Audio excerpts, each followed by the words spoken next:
And then the next day you come over and I bake a third pie. And I say, this is shit. And then what happens is that night when I'm lying in bed and I'm like, no one likes my pies. It's fucking... This guy has come over 3 times and he's not told me, he's not given me a single compliment about my pie.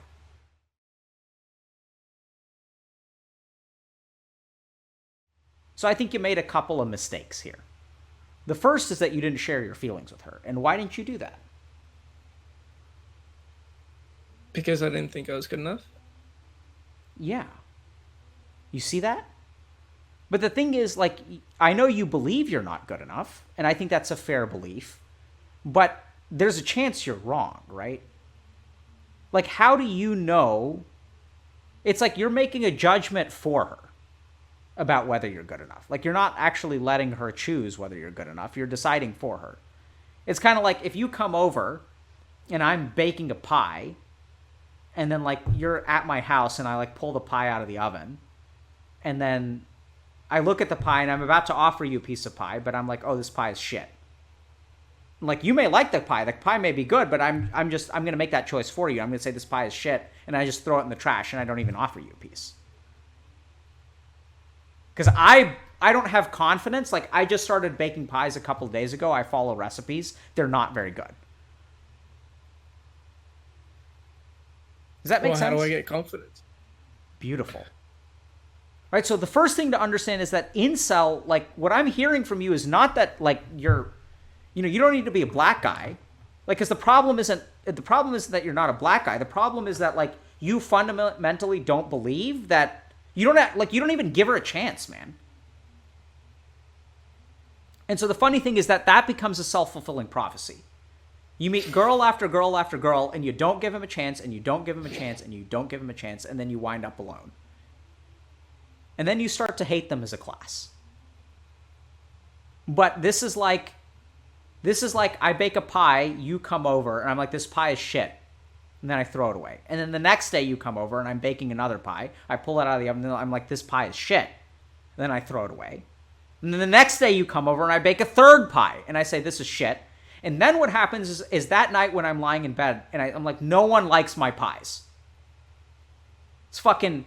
This guy has come over 3 times, and he's not told me, he's not given me a single compliment about my pie.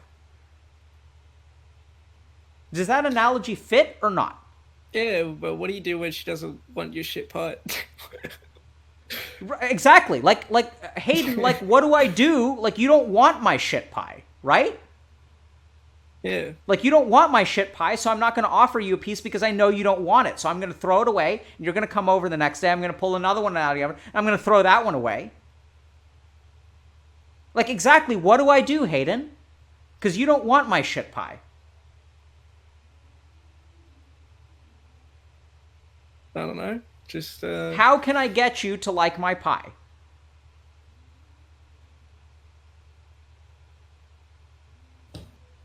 Make it better. Absolutely. That's your strategy. So day number 4 rolls around. I'm going to make it even better. And I'm going to pull it out of the oven. And I'm going to say to myself, oh, this is still shit. It's not that much better than yesterday. I haven't changed my recipe that much. And you're going to come over. You're going to sit on my countertop. You're going to sit at my table. I'm going to throw the pie away because it's not good enough. And then I'm going to say, tomorrow it's going to be better. And then I'm going to make it better. Or I'm not going to make it better because, like, I'm a piece of shit and I've made the best pie that I possibly can.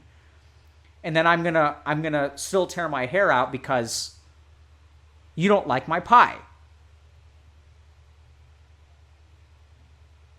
How do I get you to like my pie, Hayden? You make it better. I've done that 5 times, 6 times. I can't make it any better. You can't make yourself better. Come on, man. Well, then you can't. You just can't make them like your pie. Okay. In this scenario, I think the problem is that you've never tasted my pie. You get that? How do you know if you don't like it if you don't taste it? Exactly. But am I ever offering you a piece of pie? Maybe I haven't been clear. Yeah, no. Yeah, no, I get where you come from now. Yeah. Because you come over, and what I do is I pull the pie out of the oven, I throw it straight in the trash.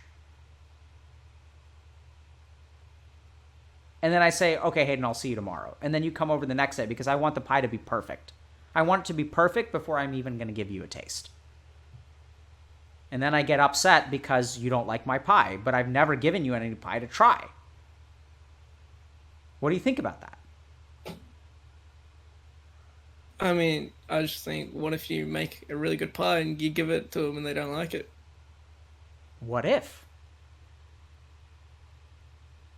Right? That's why I'm not giving you the pie, because I'm afraid that you won't like it. And I want it to be good enough. I want to guarantee that you're going to love the pie. I want it to be perfect. Because if the pie is perfect and I give you a piece, then you can't say you don't like it. The security that I need is a guarantee that you're going to love my pie. And until I get that, I'm not willing to give you a piece. Does that make sense? Yep. The only way you would share your feelings with her is if you were sure she felt the same way about you. Right? Yeah, you're right. Now that's a bit of a pickle. Why is that? What's the problem with that, Hayden? Well, yeah, she just never gets to try your pie. Absolutely. So this is the other thing, is like, you actually don't know. Like, have you ever had a girlfriend before? No.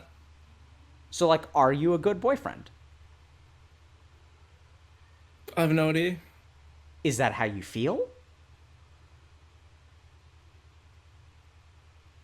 Yeah, kinda. So I imagine that you feel like you're not a good boyfriend, that you're not good boyfriend material. I don't think that... I would be surprised if it's really I don't know.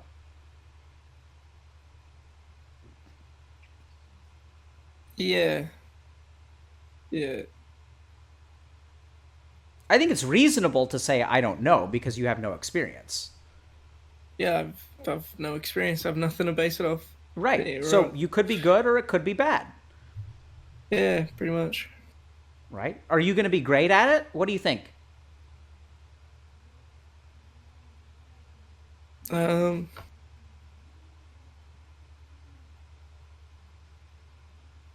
could be. I could not. I don't know. Yeah. So I think, honestly, Hayden, the chances that you're going to be great at it are pretty low. Yeah. You know why I think that? No experience. Absolutely. But I do think that if you work at it, you're going to get better. Just like PUBG. Yeah, I kind of have a mentality as well where I don't really want a girlfriend until, well, Beautiful. for me I don't to need to work hear. on I don't need myself. to hear anything else. Yeah. This is the problem.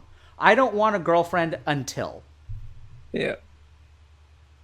What's after that is fucking irrelevant.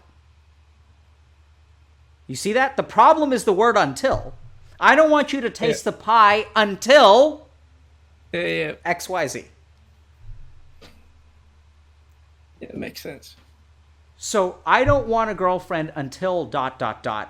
So, Hayden, I think the reason you don't have a girlfriend is because you're not ready.